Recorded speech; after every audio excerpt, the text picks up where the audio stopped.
Hi, everybody, and welcome to the Cultural Studies Podcast. My name is Toby Miller. Today is a very serious, but I hope also in some ways enjoyable, commemorative episode. We're going to do another one tomorrow as well. And my co-host in designing this is Victor Pickard, and I'd like you, Victor, just to explain to us roughly how things are going to run. Sure. Thank you, Toby. Thanks so much for organizing these sessions. The basic idea behind them is to gather together friends and colleagues of Bob McChesney to just reflect on his work, to share some stories about how they knew Bob, and to also think about how we can continue to build upon his work. And so I think the way we'll go here, and it's such an honor to be here with so many of my friends and mentors, we're just going to have everyone introduce themselves. There are seven of us all together, so a bit of a group. We're going to start with Bruce Williams, and we'll continue going alphabetically by people's first names. So Bruce, please take it away. Bruce Williams. I teach in the Department of Media Studies at the University of Virginia, and I worked with Bob for a number of years when we were both at the Institute of Communications Research at UIUC. Now, do we want to go around now, or yeah? So hi, I'm Lance Bennett, and I've known Bob since he was a student at the University of Washington in the 70s, and he and I have been friends, sometimes more distant, sometimes close, and toward the end, we became very close again. So I'm happy to be here to talk about Bob. Okay, I'm Larry Gross. I'm now emeritus professor from the University of Southern California. Was previously at the University of Pennsylvania, Annenberg School in both cases, which is when I first got to know Bob. And then later we were collaborators on a project that many people, in fact, I think everyone here but Lance was part of for some time. And we'll talk about that, I'm sure, soon. And I think I'm next. I'm Michael Delli Carpini. I'm recently retired member of the faculty at the Annenberg School at the University of Pennsylvania, also former dean at the Annenberg School. And I honestly don't remember when I first met Bob. I'm sure it was at a conference, maybe through Bruce at the University of Illinois. But I got to know him well from two collaborations. One was his Free Press initiative, where I was invited to attend one of the first conferences and gatherings that they held, and also through a collaboration that Victor will probably be able to speak about, in which called Compass, in which we tried to instill in PhD students some knowledge and interest in the policy side and the political economy side of the media in the United States and elsewhere. And I think we're going to get a chance in a moment to talk about Bob's intellectual contributions, but maybe we'll just go around, since that seems to be the format we've now moved to, and then return back to talking a little bit more about Bob's work. Well, I guess I'm next. I'm Susan Douglas. I'm a professor of communication and media at the University of Michigan. I met Bob around 1990.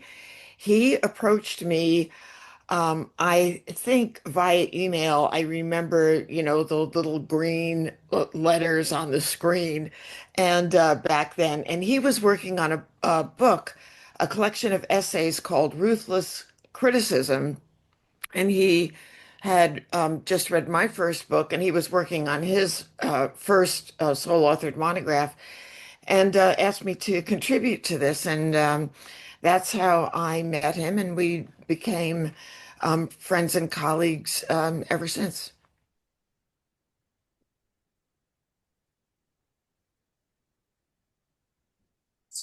So I should probably introduce myself, which I forgot to do earlier. My name is Victor Pickard. I'm a professor at the Annenberg School at the University of Pennsylvania. And I got to know Bob primarily, at least at first, as his advisee. I was a graduate student working with him at the University of Illinois, but I actually met Bob a few years before I started working with him in 2003, right when he was starting Free Press. I met him on Election Day 2000 in Madison, Wisconsin, of all places. And I was visiting some in-laws or people who became my in-laws, and we had set up a meeting through my sister-in-law, a meeting with Bob and a couple other folks to talk to him about graduate school programs and where I was thinking about going back into graduate school. Where should I go? And as soon as he learned that I was living in Seattle, he said, "You must go to University of Washington and you must work with Lance Bennett." So there are some connections here that I'm sure we'll get into. Yes. And Toby, would you like to introduce yourself? Yes, sure. So my name's Toby Miller. I work at a place that considers itself the MIT of Latin America, which is the Instituto Tecnológico de Monterrey in its Guadalajara campus. And I met Bob, I just looked it up. I don't know how I found this, but in 1997 at one of those gringo conferences that's an alphabet soup, one of those ones where you park your brain and your politics at the door. And it was incredibly refreshing to have Bob thunder in the best sense, in a way that was gentle but firm about the state of US capitalism and its impact on the media.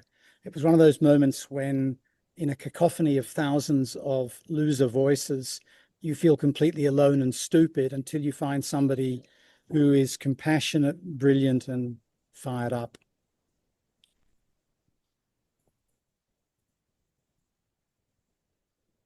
So why don't we get started maybe with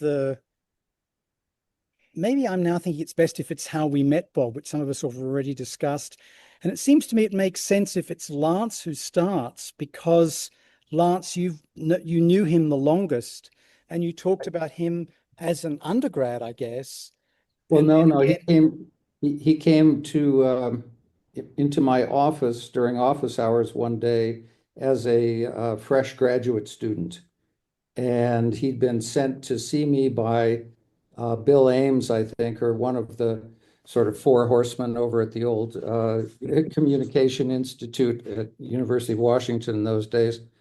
And we had a lovely talk, and Bob has a different version of this story than I do. Unfortunately, he's not here to tell it, but I'm sure he would if he could. Anyway, so Bob arrives, on long hair, a Rocket T-shirt. He had just launched Seattle's still, I think, historic underground rock newspaper. And so he was on the side publishing a rock newspaper that was, leading edge, anticipating the Seattle music scene and all of that. And he said, I want to do a dissertation on the sort of history of public media regulation in the United States in the 20th century. And so I said, that sounds fabulous. I have no idea about anything involving that topic, but I'm certainly happy to sign on to your committee because I might learn something. And it turns out I learned a lot from Bob over the years. I learned a lot about rock music. I learned that Al Green was maybe his favorite musician. I learned a lot about the Boston Celtics and the history of the Boston Celtics. And the last conversation I had with Bob, he predicted back in the day, I was a Laker fan and he's a Celtics fan, and there was this amazing rivalry that Boston almost always won.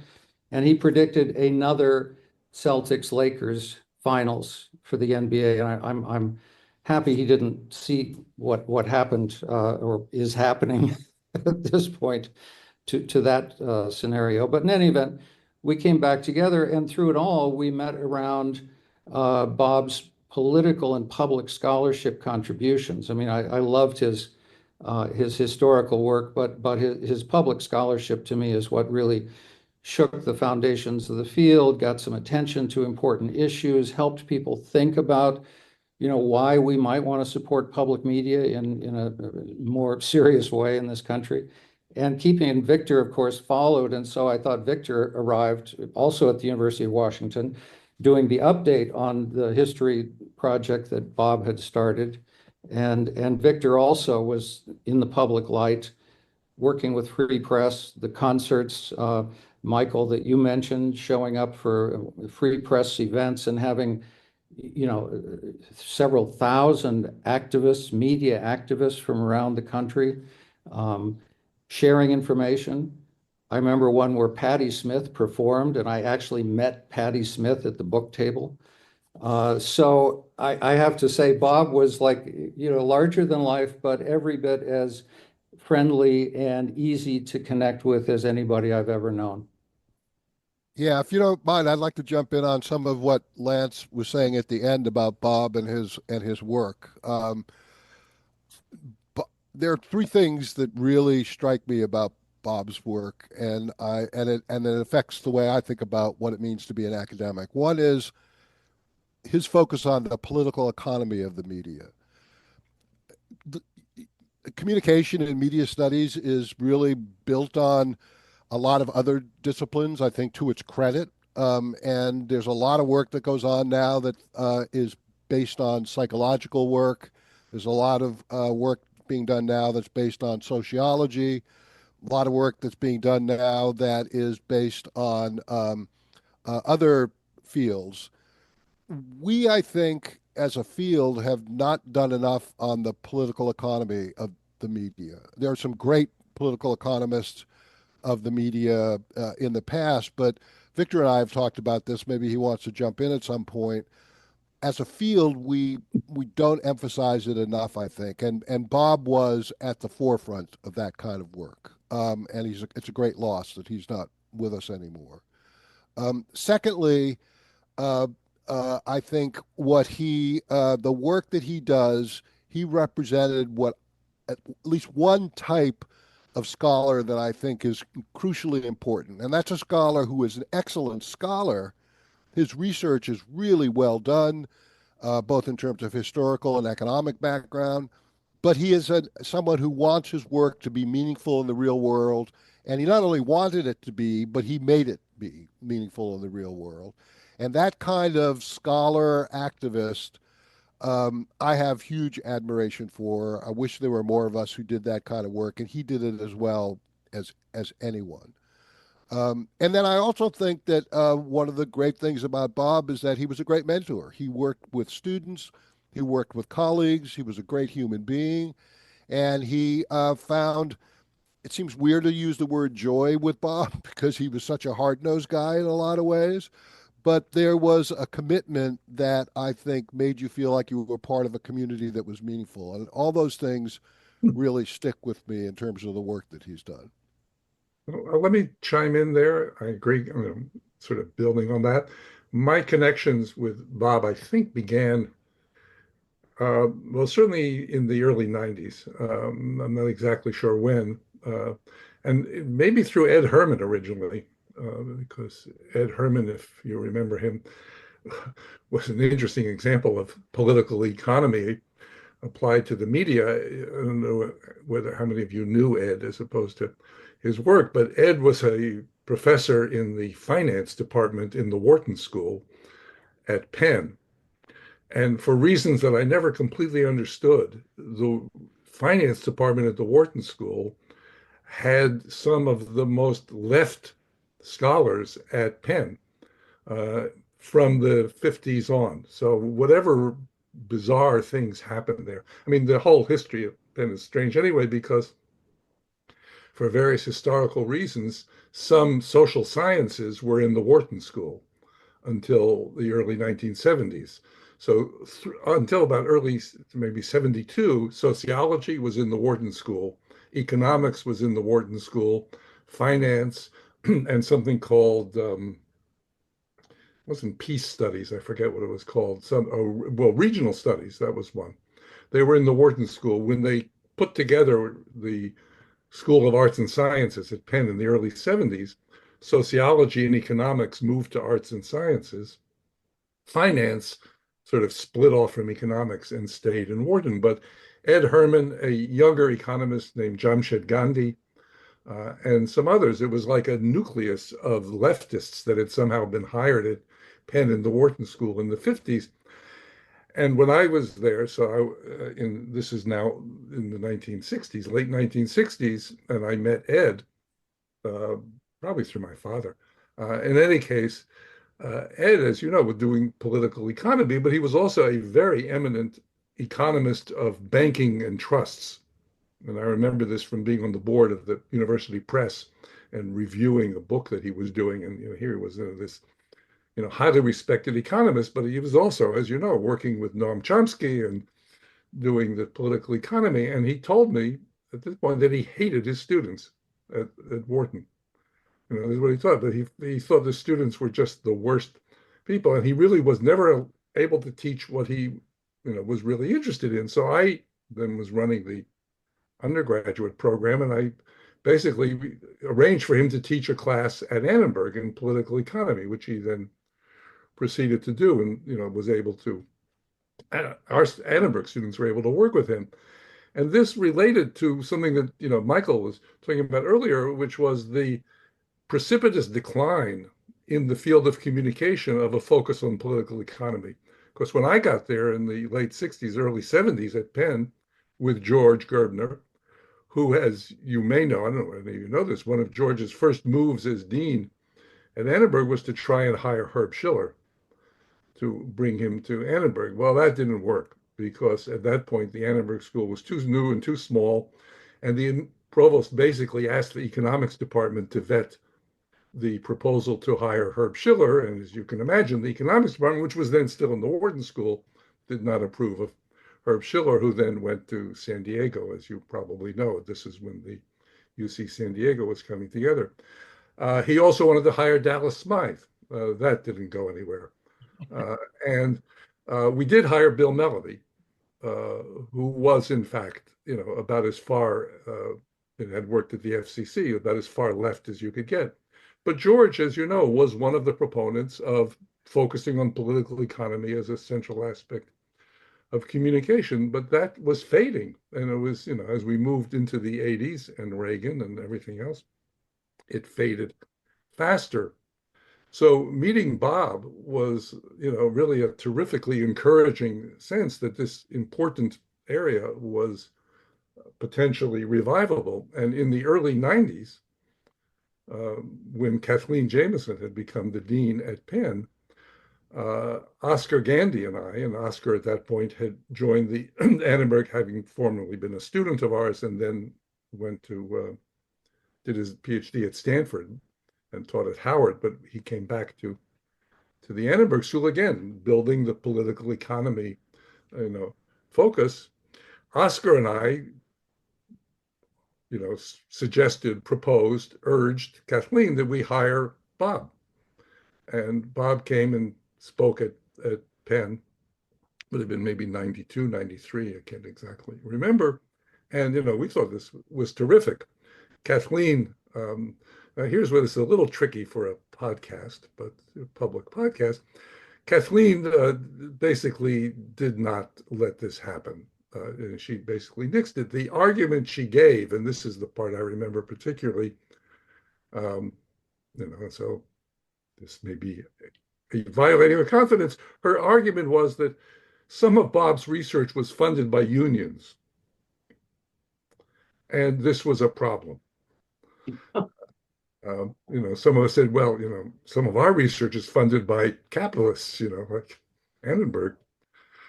But and it was pretty clear that this was part of Kathleen's, pretty clear, longstanding. I have great admiration for her administrative and institution building skills, but she was always, as you can imagine, very wary of what Walter Annenberg might think or say or do.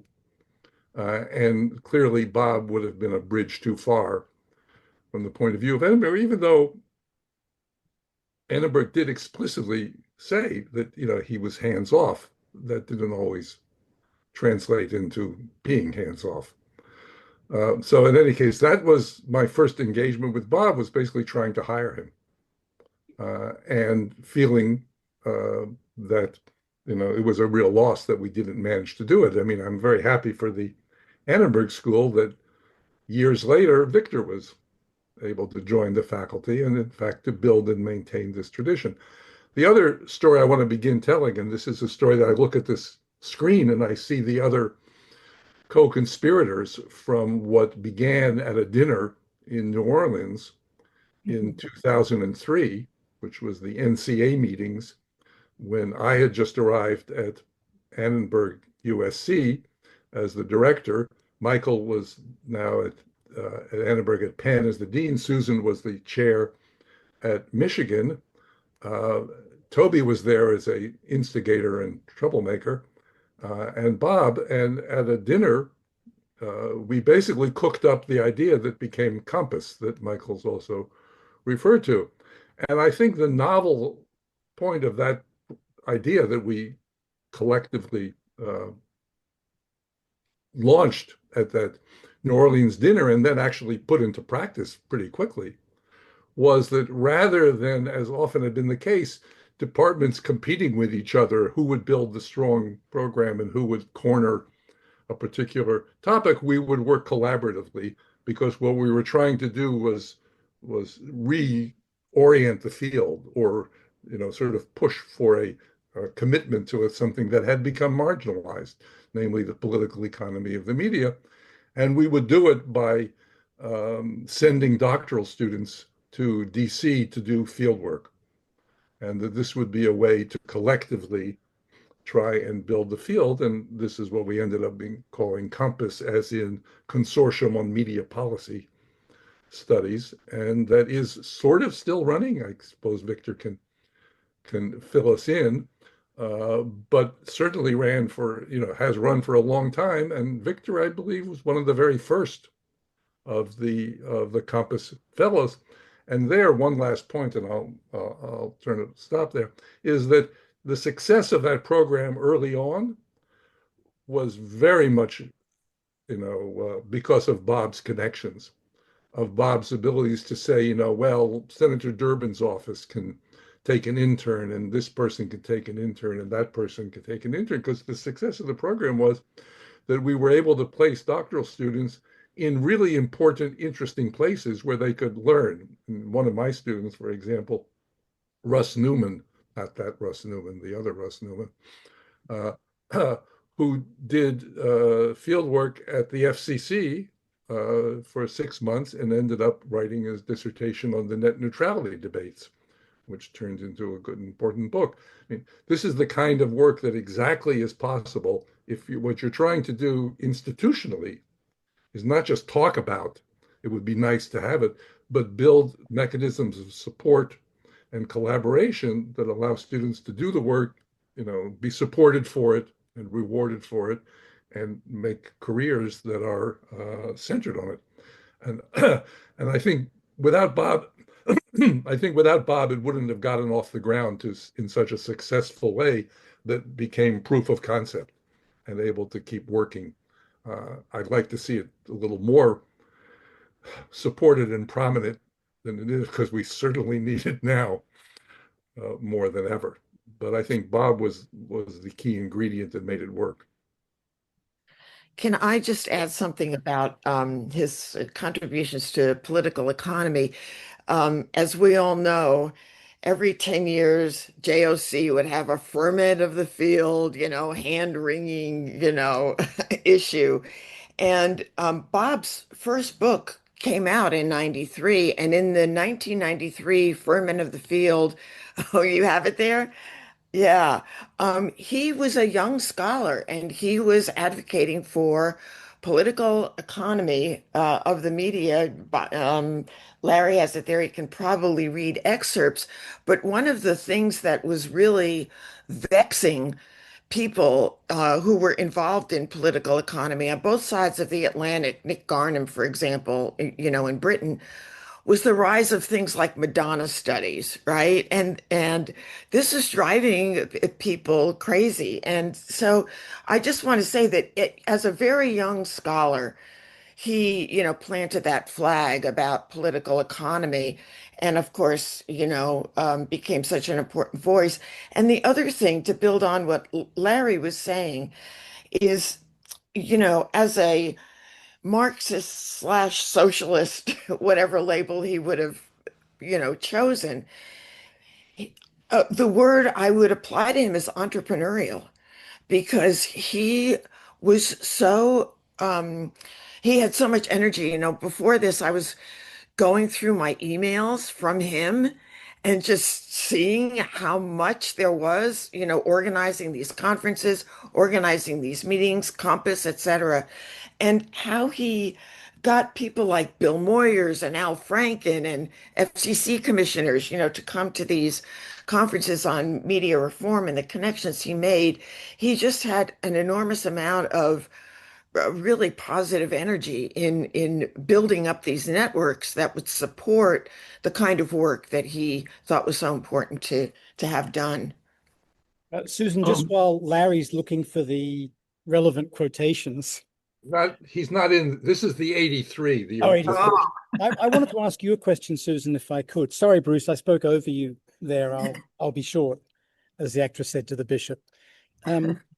The field of radio studies, particularly US radio history, is incredibly lucky to have three terrific books, right? Your book, your first book, Susan, Bob's first book, and I hope I'm pronouncing her name correctly, Susan Smulyan's book. Smulyan, yeah. Yeah, those three books are just comprehensive, magnificent histories from 1899, when I think yours begins, through to the 30s. Really astonishing. Now, much more famous is Bob's second book, I think, Rich Media, Poor Democracy. I was on an awards committee. It had been nominated, and this is telling secrets out of school, just like Prof. G just did. It was nominated by the publisher for Book of the Year award within this field. It was ruled out by the other members of the committee for not being scholarly. This does relate to Larry's anecdote, for being too activist. So, Susan, I guess my question to you is, like Bob, your later books are not like PhDs. They're scholarly, but they're also activist, and they're written with a view to a wider public. So I wondered if you could comment on that a bit, on your book and Larry's book, and apologies, Larry, your book and Bob's book, in terms of the richness of this history of early US radio, but also the kind of shift that his writing made, which I'm saying is a bit akin to the shift that your writings made. Well, I interviewed Bob last August, and I did not know that he was ill. And for this book, I'm writing on the history of media studies, and I'll just read a little bit of what he said here, because he was talking, and this builds on what Lance was talking about. He was talking about being in graduate school. And at the time, of course, there was a lot of criticism of commercial media, and I'm reading from him now, and how horrible commercial media is, all the terrible things it did. And this is Bob speaking, was saying, this is so clearly a political issue. Why aren't we talking about this in our politics? It boggled my mind that this wasn't there, because even the most compelling arguments, like Ben Bedikian's book, Media Monopoly, making the case for how horrible our press system is for a functional democracy, and I'm sitting there and I think, why isn't this being talked about? Why isn't it being debated? And then his next question was, when on earth would this have been debated, if ever? And that got him back to the 1930s, because he said probably when they had come up with commercial broadcasting as the system, and that whole debate, right, had been glossed over. And the research for that book, Telecommunications, Mass Media, and Society, was, no archive was left unturned. But to get to your point, the passion of the people he was writing about, the media activists of the 1930s, meshed with his politics and his activism. I mean, one thing he told me in this interview, so here he is, he's like 19 years old. And what did he say here?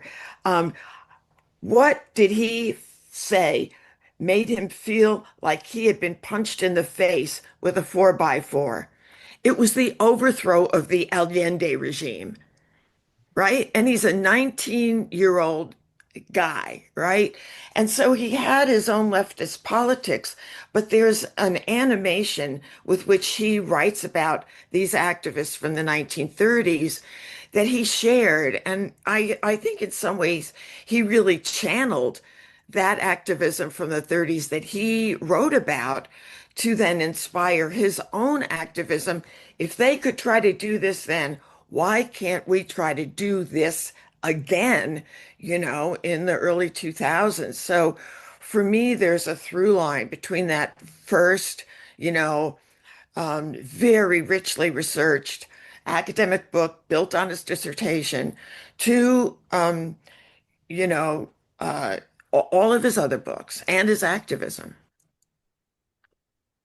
Can I just want to bring not a through line. There's a circle here, and the idea, Lance, that the first time Bob talked to you was about public media.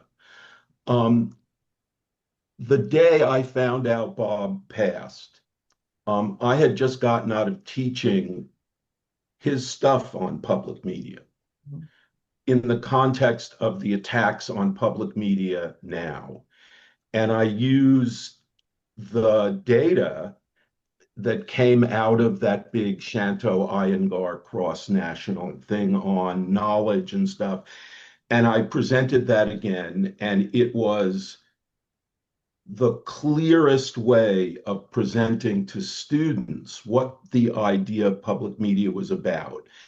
And I walked out of that to find out that Bob had passed. And I didn't think of, for a little while about just how appropriate that was for me to be doing that. But I want to talk about something a little different here because I was part of the strategy to hire Bob and Inger at ICR. And I came back from after that, I came back from a year-long sabbatical to find out, and this is the stuff, Victor, I don't think we talked a lot with the graduate students about. Like, I'm not sure how much you and Ben ever knew about this, but I got back from sabbatical, went to a department party the day after that to find out that the director had pretty much had a nervous breakdown and kind of had to step down. And I was greeted at the party after a year away by someone saying, "Well, are you ready to be director now?" And the Institute was in a mess. There were plans to reorganize. And one of the things that's really important that Bob and I talked about that's useful to remember now is no matter how much faculty at universities get painted as left-wing woke lunatics, faculty members are the most constitutionally conservative, averse to change people I have ever been around. And in that context, I would only agree to be director when I talked to Bob, and he agreed to be graduate director. And, Bob, Bob is a public intellectual, well-known. I have been around people who are as prominent as Bob. But almost all of them you have to handle. They're like egomaniacs that you have to manage. Bob was not like that. When Bob said he was gonna, help with this, I could count on him. And I became friends with him because it was so brutal and awful what was going on in the College of Communication at the time, in the Institute at the University of Illinois. And almost literally 3 or 4 days a week, when I got home from the office at like 5 o'clock at night, I would call Bob and we would spend an hour or two over a scotch decompressing from what had happened that day. And this involved being called racists and, all of this ugly stuff. And there's no way I could have ever gotten through that had it not been for what a solid citizen Bob was. And it's because of that that Compass, we held the first meeting at ICR. And I just want to mention to everyone that my department here, not that anyone needs a new PhD program in media, but nevertheless, we are starting one. And Compass, to the extent it's still around, we want to be part of that. But I think it's Bob being a solid, one wonderful, publicly spirited person all the way down. He was like that all the way down. And the other thing that is really important is to capture Bob's sense of humor, because I can remember in 2012 having a 2-hour phone call with Bob. This is after Obama's re-election. And his plan was, I don't know if how many of you he talked to, but his idea was it was time for progressives to make a hostile takeover of the Republican Party. And he had a whole plan for how we were going to do this. And I can remember laughing to the point that the coffee streamed out of my nose when we were talking about all of his plans about that. And now looking at what's happened since then, if only we had done that, because that's what Donald Trump did from the other side. And the last thing I want to say, and this is I learned, and I consider myself a sports obsessive, but I learned more from Bob about professional basketball than from anybody I ever met. And one of the real memories of my life is I was visiting him in Madison probably 6 or 7 years ago, and he got tickets to a Celtics Bucks game. And I didn't know I thought, well, that's cool. I'm going with Bob. We sat first row. I practically had Paul Pierce in my lap. And that was one of the great sporting experiences I've ever had. And it was Bob. And so I think in all of this wonderful and richly earned celebration of his scholarship, for me, what was so important is what Bob modeled as a public intellectual and someone who was not afraid.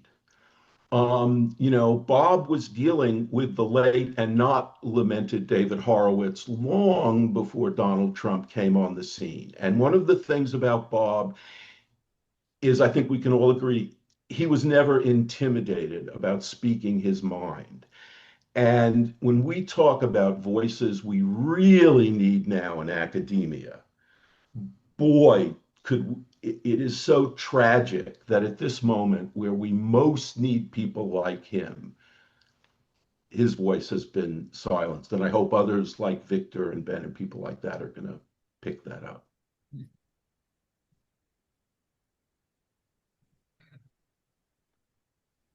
Victor, I think it would be great if you talked a bit about this, because your name's been invoked a few times already with much reason, in terms of your encounters with Bob, both academically and in terms of public policy and activism and so on. Sure. Thanks, Toby. I've been so enjoying listening to all these anecdotes, and there's so many threads I could pick up on here. At some point, I would like to talk a bit about Compass, but I will start. And one thing I do want to mention, just to what Bruce was saying about Bob's love of basketball. Many of you probably know this, but he did have an alter ego named Elrod Enchilada, who was a highly regarded sports blogger and would write long essays, even sometimes with footnotes, about the history and future of the Celtics. But Bob would bring that passion to everything that he did, and especially his research. And I think, so much of what he did really hammered on critiques of what was wrong with our media system. In fact, he was often dismissed as being overly alarmist. And now, in our current predicament, and we look around, I think it's safe to say he was quite prescient. And if only we had listened to him more. But despite all the doom and gloom, he also at heart was an optimist, and he was a happy warrior, someone who, relished a good fight, but he always believed that there was progressive potential. He believed in the American public. He believed that if we were engaged and we saw our media as a political issue, that we really could change it, that we would try to work towards something much more progressive. And, not everyone agrees with that analysis and that strategic vision, but I think there's much to recommend it. I think, one of the last things, and I know this from his dear friend, John Nichols, who was with him right before he passed, and Bob was so excited about the AOC and Bernie Sanders rallies that were going on around the country that were turning out tens of thousands of people. And he thinks, he thought, and I agree with him, that this really speaks to an appetite, an untapped potential for a more, progressive populist future that I think was there just as much as this conservative right-wing populism that we're now in the throes of. So I think I cling to that, and I think that Bob, to the very end, was really adamant that that potential was there and it was worth fighting for. And so, working with him as a graduate student, I really felt like I was working with Lance at University of Washington, and I was very much involved in the indie media movement. And I really focused on activism that was very much founded on digital media, future of the internet. And it was back in those heady utopian days of what the internet could do for all of us.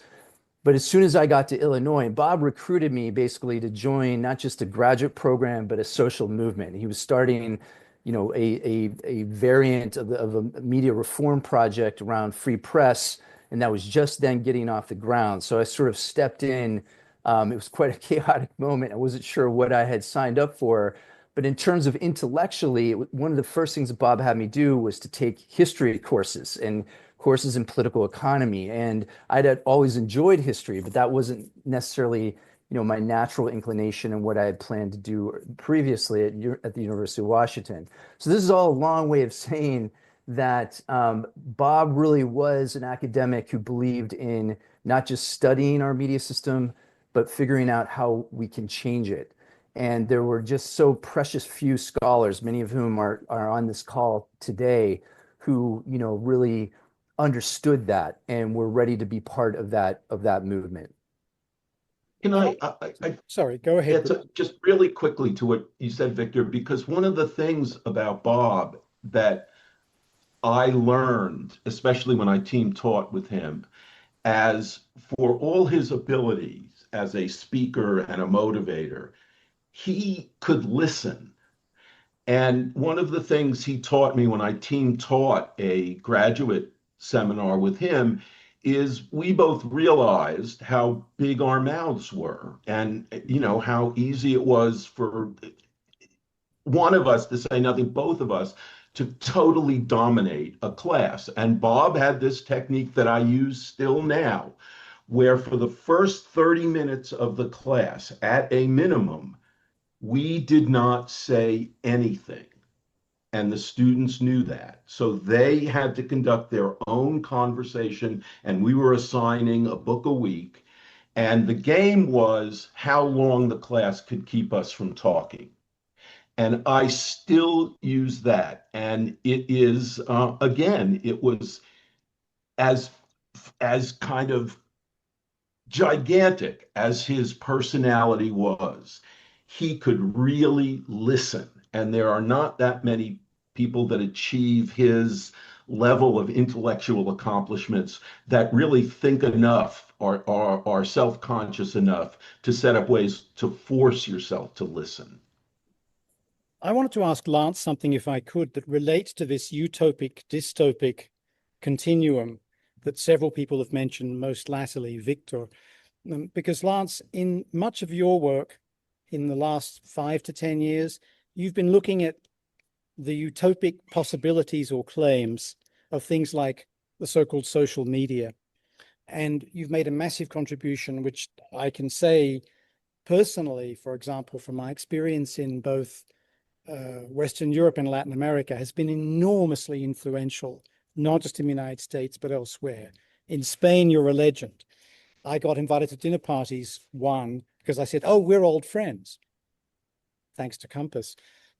But Lance, I'm just wondering if you could take us down that utopic, dystopic path. Sure.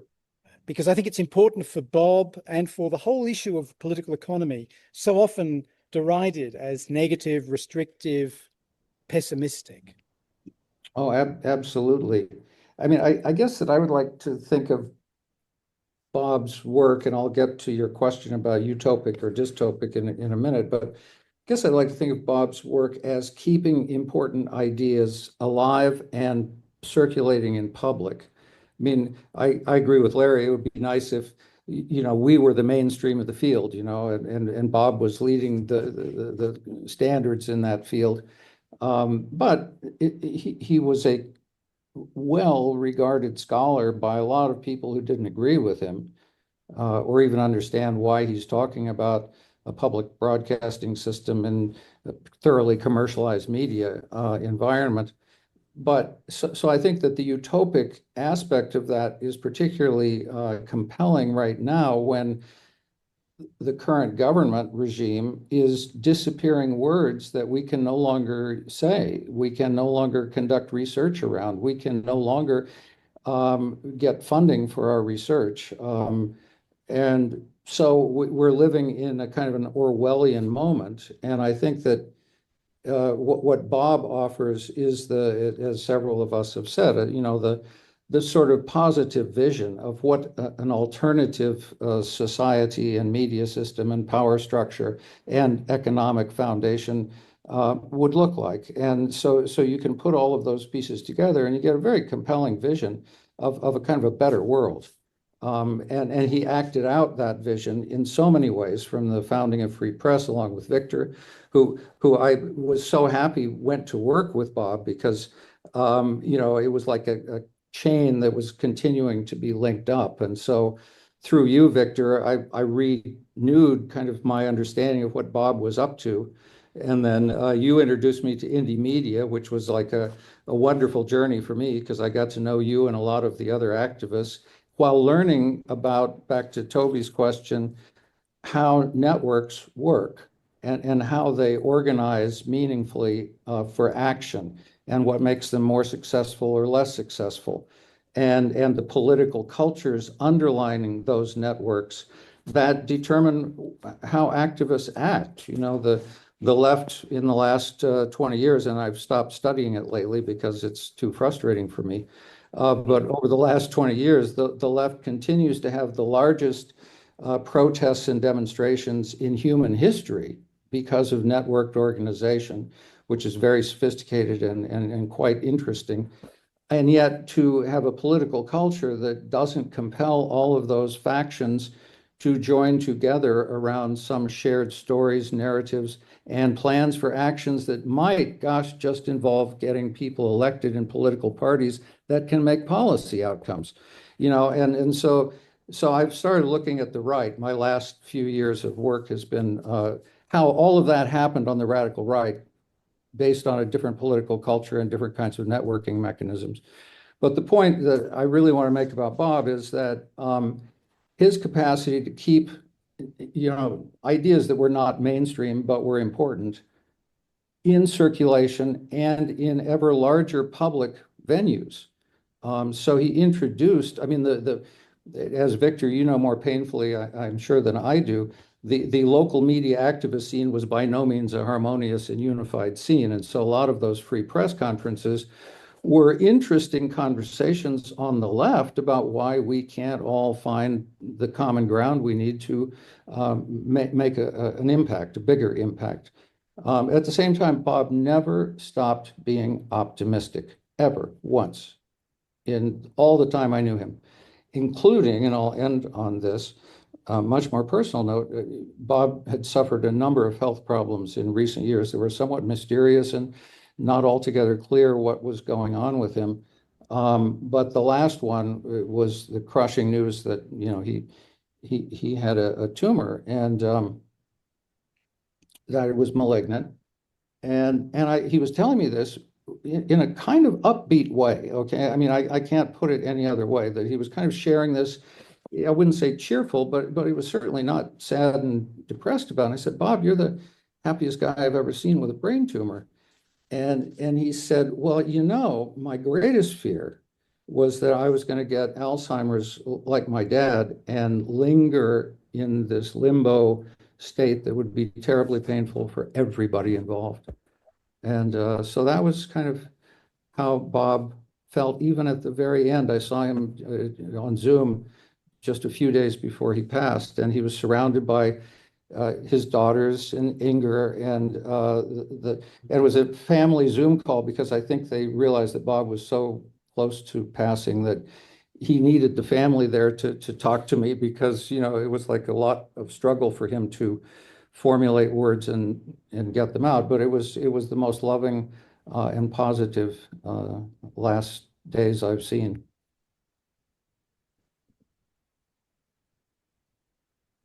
That's a very beautiful answer, Lance.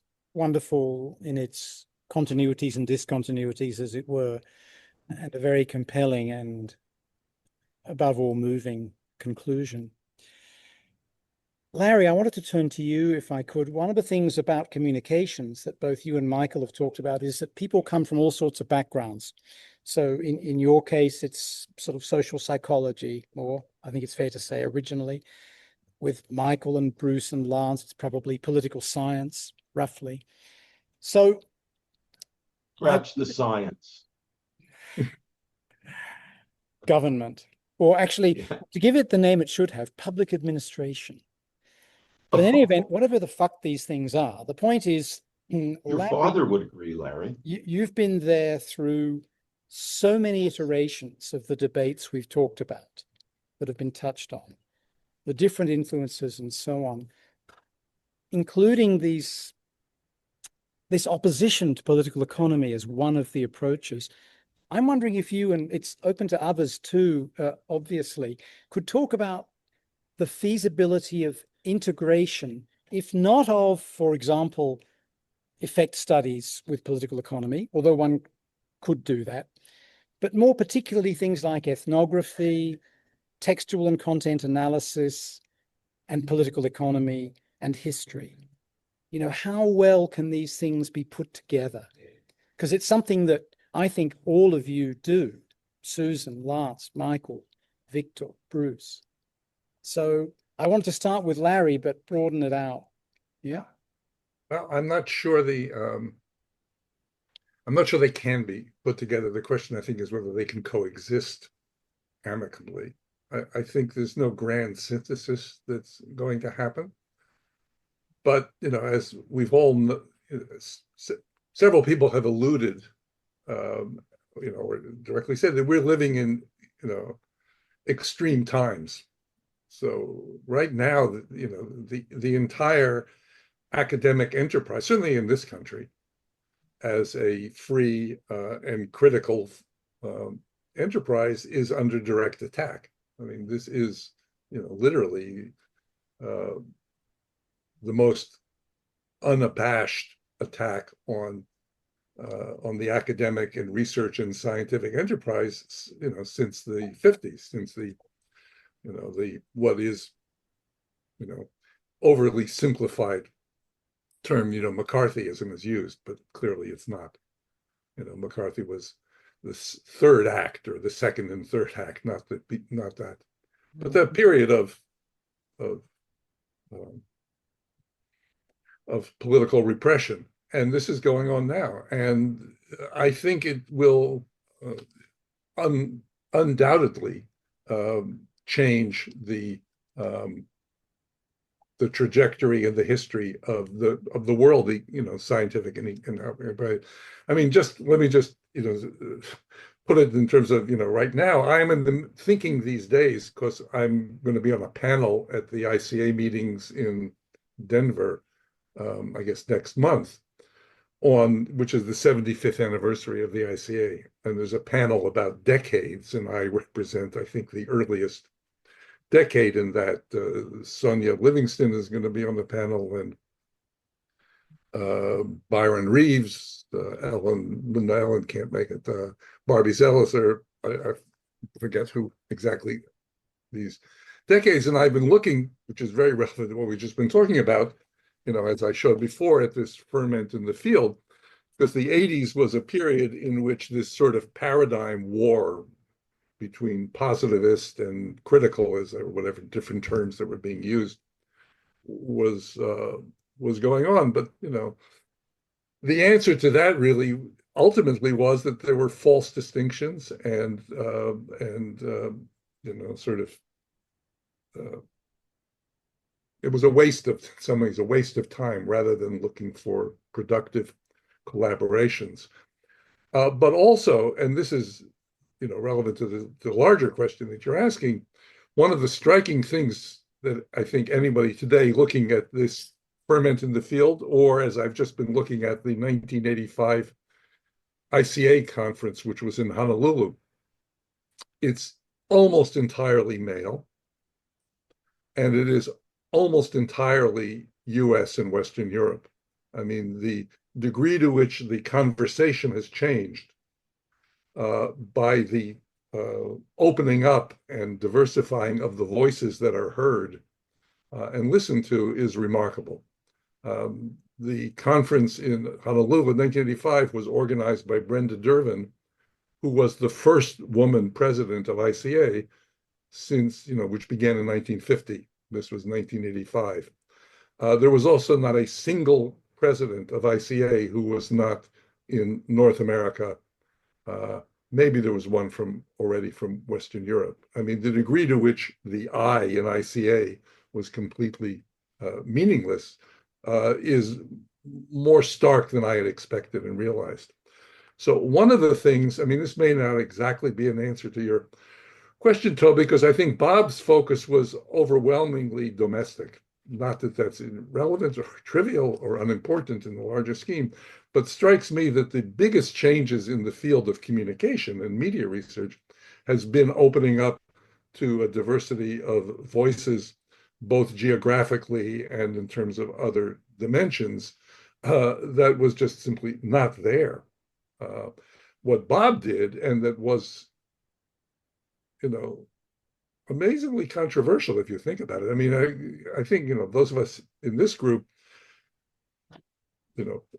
were not experiencing that, didn't feel it that way, but the number of people who thought that Bob was bringing in irrelevant, inappropriate, it's like, these aren't what we should be talking about.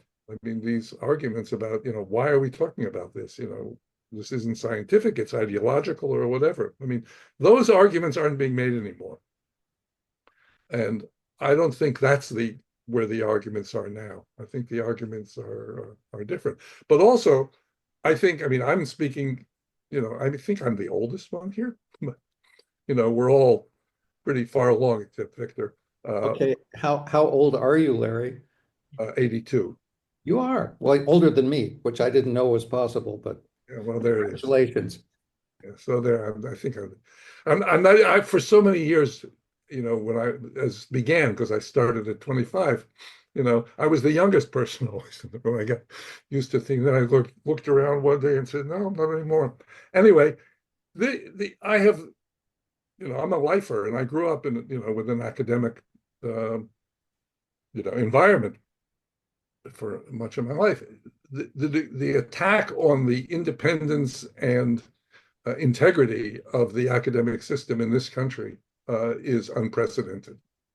And that has to become a central focus of what we're doing, because business as usual is not going to be happening. What will happen, I think, is, and this is probably a good thing in certain ways, is the brain drain that built the American university system. Two things built the American university system in the middle of the 20th century: enormous amounts of federal funding and an incredible gift from Hitler, Mussolini, and Stalin that transferred the wonders of cultural, scientific, academic world from Europe to the United States. In the 1930s, the German university system was the strongest and greatest in the world, and it all became American. Well, brains can drain in both directions. So Larry, I have to ask, when you made that comment of this is the greatest threat to the American university system in its history. No, not in its history, but certainly in decades. Well, in our lifetime, which is pretty long. And I guess the question that popped to mind is, what would Bob do? So if Bob were in this conversation, what would Bob say? Victor, you're probably most recently close to him in a sort of an intellectual sense, not to mention the personal sense, of course, but what do you think Bob would do or want us to do? It's a great question, and I, as much as I want to channel Bob, I don't know if I could do justice to what he would say. But I think, roughly speaking, he would caution us not to get too ensnared in interdepartmental politics and angst and reaction to what's going on, and he would instead encourage us to link up with various social movement groups, get involved with AAUP, for example, which is what I'm doing here at University of Pennsylvania. He'd be looking at, what can we do both inside and outside Washington, D.C. to try to generate support, create counter narratives, but he certainly would be saying in various ways, we need to fight. we need to hit this head on.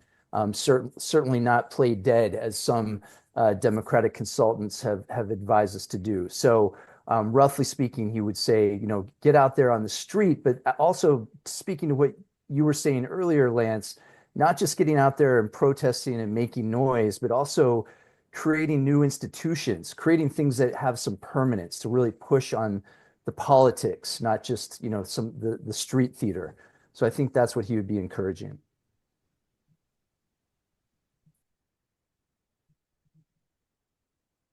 Don't mourn, organize.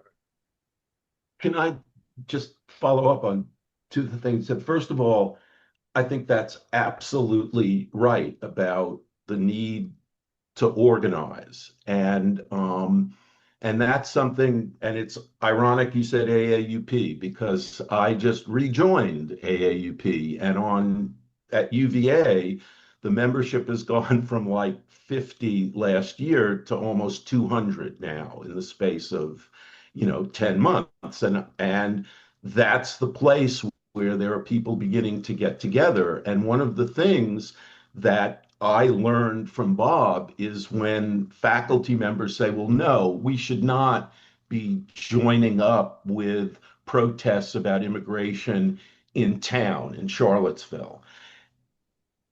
I try and channel imperfectly what I think Bob would say.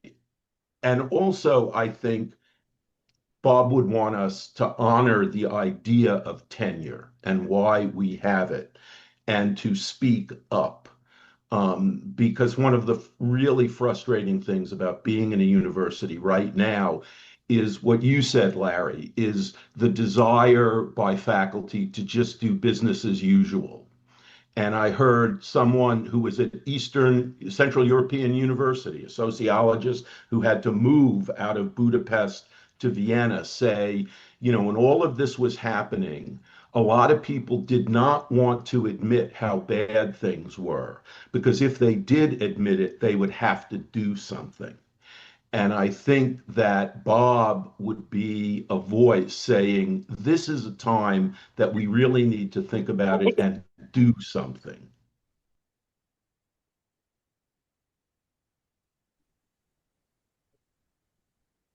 Larry, I think I heard you say, don't mourn. Was that right? Organize. Don't mourn, organize. I wanted to ask Susan something about that, if I could. Sorry to be putting people on the spot a bit here, but, It's as the foreigner, it's my right and privilege. Susan, it seems to me that there's a lot in common here with what used to be called the women's movement, but is also an important part of feminism and feminisms as a set of social movements. Do you see any models at all here? People mentioned AOC and Bernie. By the way, I wrote a piece called My Cab Ride with Bernie, because at one of the first Compass meetings, Bob organized things, perhaps accidentally, that Bernie Sanders and I shared a taxi ride from the airport. They were 40 of the best minutes of my life because it was all about me. Bernie had just become a senator, I think. And my experience of important people is that they're important to themselves as well as the rest of us. He spent the entire cab ride asking about me, what mattered to me, what I thought about X, Y, and Z. So, Susan.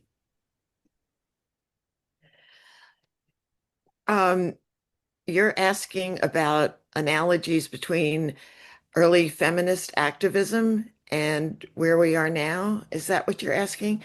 Well, I mean, look, early feminist activism was about taking the invisible and making it visible, right?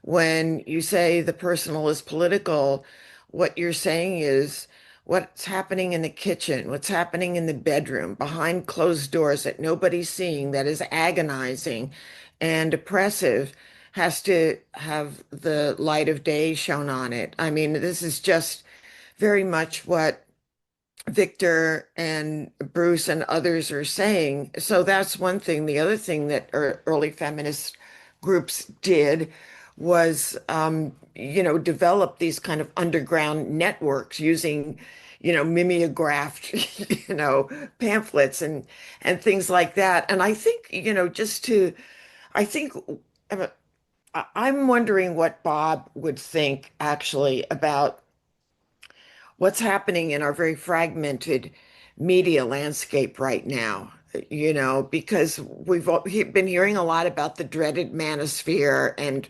all of what's going on, with the various and sundry, um, you know, broy podcasts, etc. But there's also a lot of decentralized, um, left of center podcasts and YouTubers emerging, to which I've begun to subscribe to. And this is, to me, in some ways does remind me a little bit of the early women's movement because there are all of these different podcasts, not these ones with these women talking about, skincare, the ones that are talking about politics, that are podcasts and YouTube programs.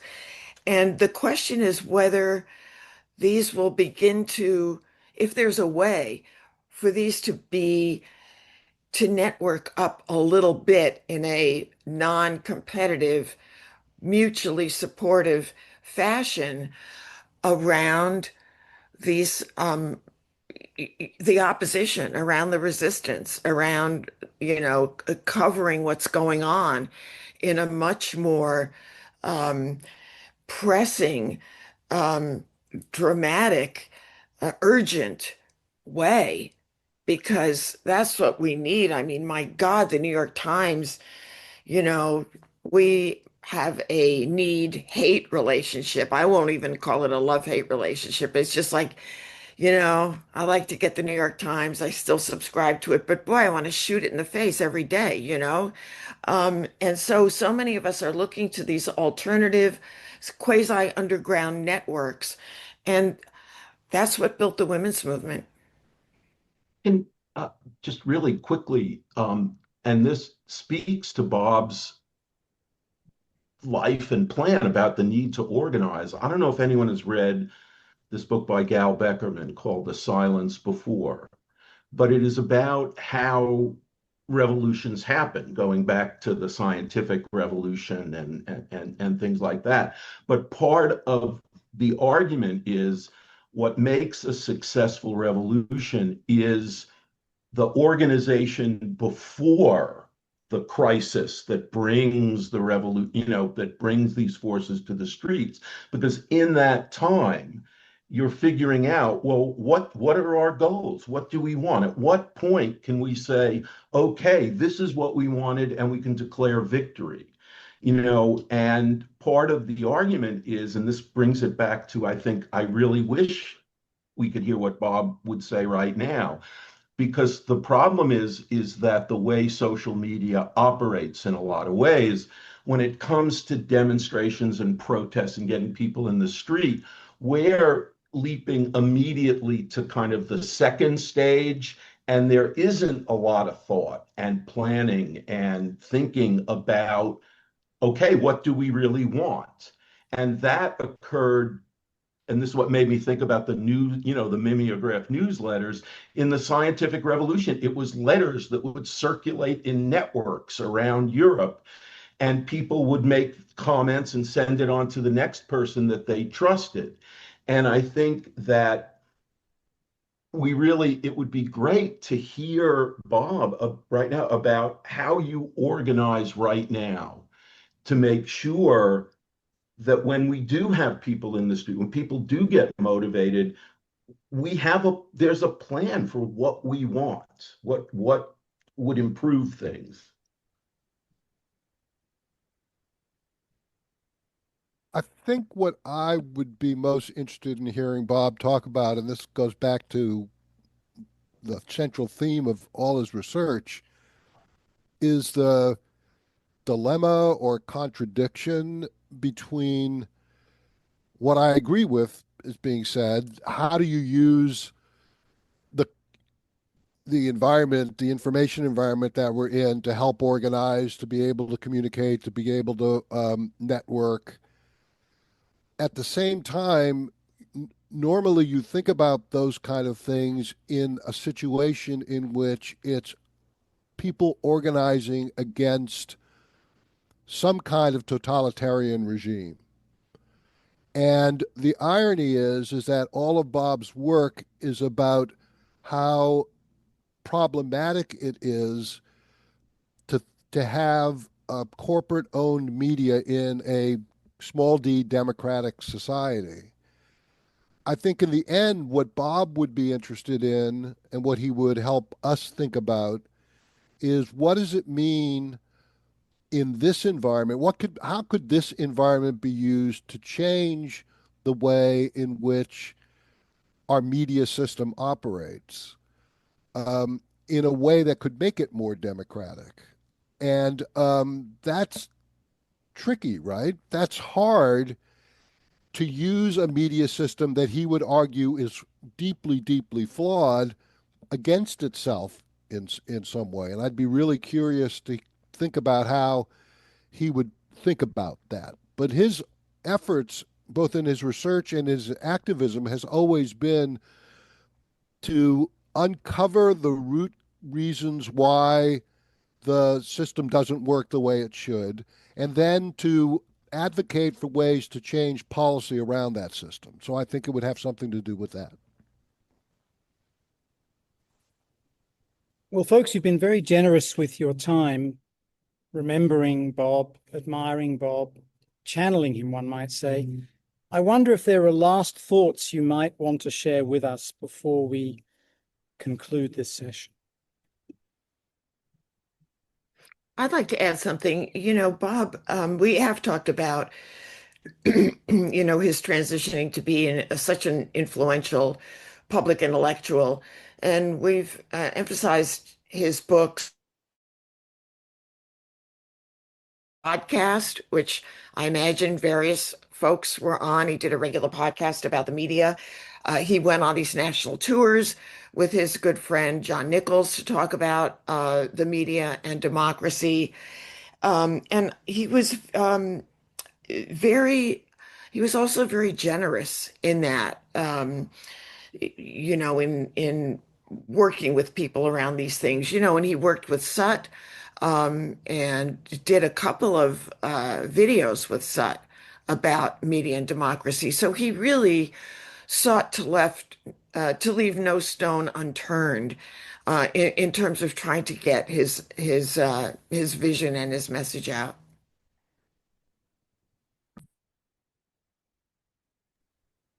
If I could just add a quick note just to let people know that these conversations are going to continue, and over on the Free Press side with the Media Reform organization that Bob co-founded, we are already thinking about how we can build on his work. And one of the ideas that we're really, founding this work on is the notion that there's going to be a period of rebuilding, hopefully in the next few years, after we get through this dark time that we're currently in. And so that we really do need to start planning, sort of going to what Michael was just saying, that we need to have plans in place for when we have those political opportunities again. And I think starting with this political economic structural analysis, and of course, Bob was especially concerned about local journalism and what we can do to salvage that as a precondition for any semblance of democracy. So that's something we're going to be working on. And I think it's important that we just keep these conversations going, because as Bob would say, the struggle continues. I'll just say really quickly, I want to return to the fact that Bob was an incredibly effective activist, but I don't think he gets enough credit for the quality of his research as research.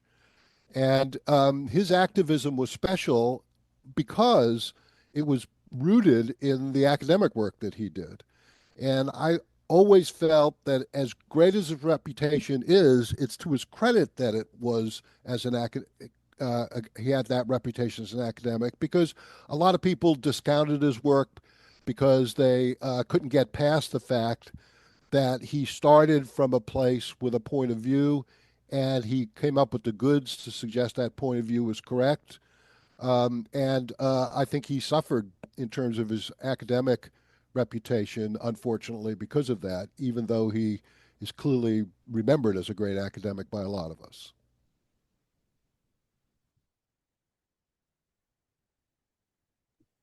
I think we might end things there. Thank you very much. It's really been a great pleasure and indeed a privilege to share these memories with you.